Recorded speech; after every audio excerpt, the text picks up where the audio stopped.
you've just seen Brighton beat Manchester City by 2-1. We were watching that myself, Richie McCormack and Keith Treacy alongside me, as Brighton took all 3 points in the last minute of the game. In truth, the last half hour of the game belonged to them. A penalty converted by James Milner after a handball from Matheus Nunes brought them parity. That was after Erling Haaland put City in front 11 minutes before the break after a host of chances for him. But that winner from Brian Gruda, a minute from time, seeing all 3 points go the way of the Seagulls. And I mentioned it at full time, Keith, Pep Guardiola, Manchester City can have a few complaints about the result, really. No, I don't think he'd be complaining about referees. He'd only be complaining, to his own dressing room about how they played. In the second 45 minutes, a million miles off it. How often did we mention Erling Haaland in commentary? Very, very little in the second 45 minutes. Marmouche comes off. Oscar Bob really didn't have too much to do. Rodri getting on the ball, making things tick. It just wasn't happening. It didn't feel as comfortable. But as soon as Brighton start making their changes, when Milner comes on, Gruda and Reuter, you're thinking there could be a little bit here, and the feel of the game just changed. It felt like there was more tempo. It felt like Reuter wanted to run, wanted to chase people, wanted to harass centre halves. And once the three come on, you're thinking it feels totally, totally different. The last 20 minutes, we're thinking there's only going to be one winner. I'm absolutely delighted for James Milner, 39 years of age, coming on, affecting games. It's not little token gestures here or there. Go on, you can have another game. The last 20 minutes, the game's in the melting pot. 1-0 down, comes on and scores the penalty, marshes people where they need to be. I thought it was brilliant for him, and he's 40 in January and doesn't look like slowing down whatsoever. I'm only 36. Absolutely putting me to shame, but brilliant from Fabian Hurtzler and Brighton. Absolutely brilliant, but from a Manchester City point of view, turned over by Spurs already, really poor. Turned over by Brighton today. When they played Wolves at the first game of the season, nobody was mentioning them as Premier League title contenders. They go and batter Wolves and everybody's thinking, I think we missed a trick here. Now you're realigning and thinking, I'm not so sure. I think initial thoughts on Manchester City this season were probably right. What needs to go better for them the other side of the international break? What does Guardiola need to tweak and get right? I'd like to see them play forward quicker, and I'm not talking about just firing her up to Erling Haaland's head and fighting balls. I'm talking about playing forward on the ground quicker. There's so many times Ain't Nordy gets the ball and he's high up the pitch and he thinks, well, we'll cut back and we'll recycle the ball. You're giving the opposition a chance to come back. I don't think they use Erling Haaland's physical presence enough. They get him into the game, but get him up there, get him fighting with centre halves and the physical battle, get the wingers in and around them. But a lot of the players just don't come to the party, and if the players don't come to the party, it doesn't matter what tactics you're playing. You really are up against it. So, I don't think it's a tactical inquest that Pep Guardiola needs. It's more motivation and why players weren't coming to the forefront. I still think there's massive question marks over Bernardo Silva in the middle of the pitch. Look, he's a fit boy. He can run from A to B, but can he do it with intensity? Can he eat up the ground? Can he be forced to drop on balls? I'm not so sure that's his type of game. So Matheus Nunes at right back was having an okay game, but I don't think a natural right back gives that penalty away. As the ball comes over his shoulder, he just throws his arms in the air. I'm not sure why he does it, but I've very little sympathy why the penalty was given. And I said in commentary, this is when we find out about Manchester City, what type of team they're going to be this season. So comfortable for probably 70 minutes of that game. It starts going against them and they couldn't wrestle it back, and I think that's very telling. For all the money that they've spent in the last year or so, like you go back to January and that massive outlay that they had there, they haven't really addressed that right back issue. And that's going forward going to be something that's going to be problematic for them continuing to be so, especially if you have kind of, I guess, underutilised players and a little bit of inexperience and the likes of Kusanov playing in there too. Yeah, exactly. I don't think you can play the likes of a Kusanov as a centre half and a predominantly midfield player at right back and Matheus Nunes. And it's probably this modern way. You look at Trent Alexander-Arnold, everybody keeps telling me when he pops into midfield at Liverpool, isn't it brilliant?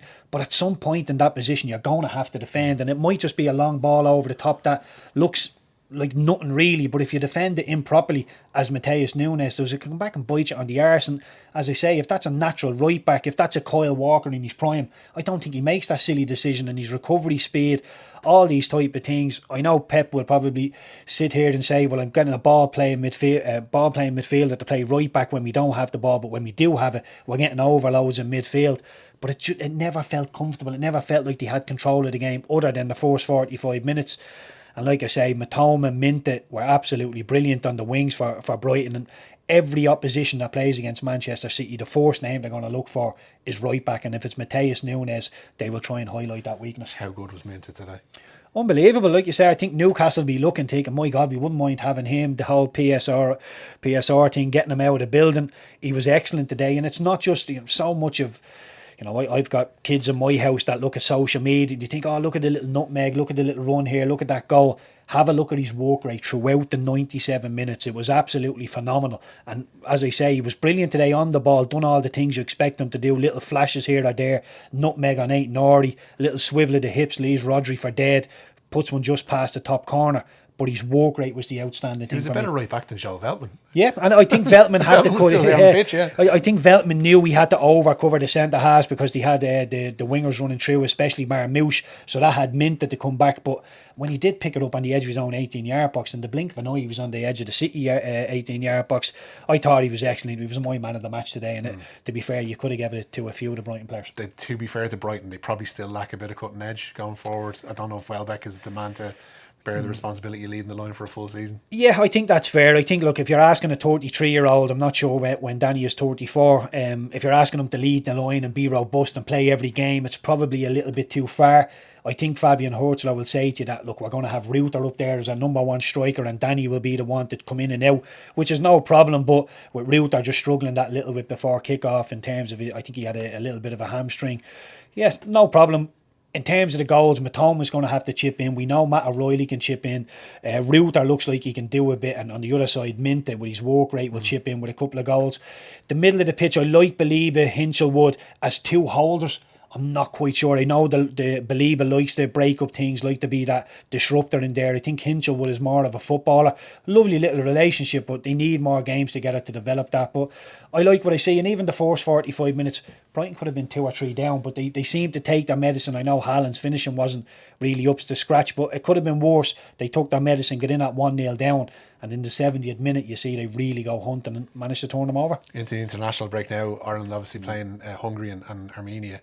Troy Parrott's going to be a huge loss given the form that he's been in with that injury, as basically saying that he's not going to be released. Yeah, it is a massive one for me. Look, I was listening to Robbie Keane. I think Verge Gavaros plays AZ Alkmaar a couple of months ago, and Robbie came out of the game. He said Ireland don't use Troy Parrott enough. They really need to start using him. And look, we all look at Evan at Roma, and he's a brilliant player. He got an assist yesterday for Roma. We love him, but I think we need 2 up front. We don't need Evan. Evan's a young footballer learning his trade.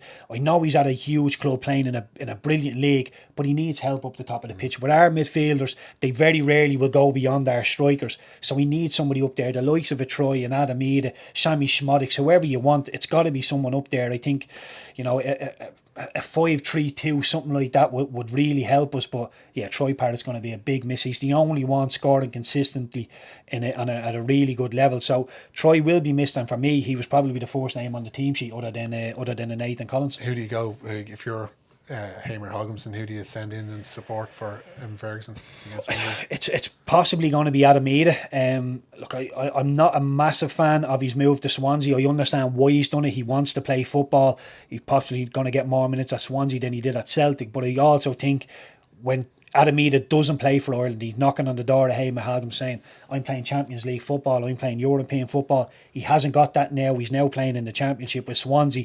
That, for me, brings Troy Parrott ahead of him, which he should have been ahead of him anyway with his goals.